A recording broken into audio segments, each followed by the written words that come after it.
I was inspired to write Twisted Crown because I myself was going through a healing period, and I wanted to take my journey and put it out into the world and hopefully help others. I used to say when I was writing it that if I could just get through this and finish it and put it down on paper and have an account of what had happened to me and get it out to the world, that if I helped even just one person, then I had done something and it hadn't all been worthless.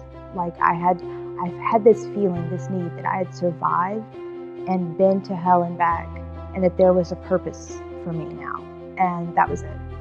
When I was actually writing the book, it was this need to get it finished because I was reliving everything that I had been through, and that was extremely traumatic, and it was hard.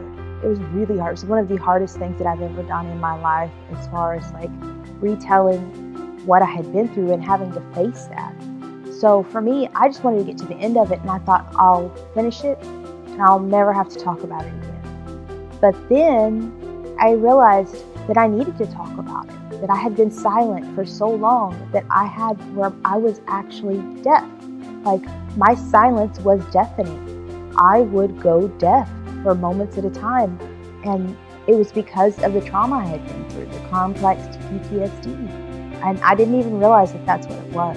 But when it came time to tell my story, this journey that I've been on for 3 years, the more I tell my story, the more I speak to other survivors, the more they share with me, the more I realize that I'm doing exactly what I was supposed to do, and this is the reason that I survived. I'm adapting Twisted Crown into a film because I want to reach a broader audience, but also I want to put the audience members in that character's shoes, because one of the most infuriating questions, is the best way I can put it, for a survivor is, why didn't you just leave? And that question, anything that starts with why didn't you tell the police, why didn't you just leave, why didn't you, you're inadvertently placing the blame back on the survivor.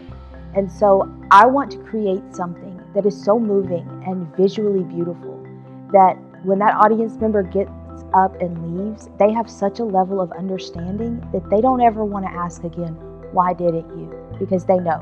If you want to find out about Twisted Crown the film, you'll go to twistedcrownfilm.com, and that is where all the information is, and you can sign up to subscribe for updates.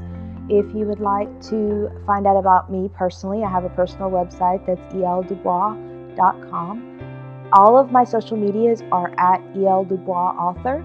I'm on Facebook, Instagram, Twitter, all the things really. And I've got other things that I write, other books. I actually have 8 other books. And each one of my stories, I feel like I give a little piece of myself. So those are my gifts. My gifts to anyone that wants to read them. I'm giving a little piece of myself because I feel like anyone that is brave enough to tell their story, to tell a story and put it out there, is giving a gift to the world. So thank you to everyone else that does that. I truly appreciate you.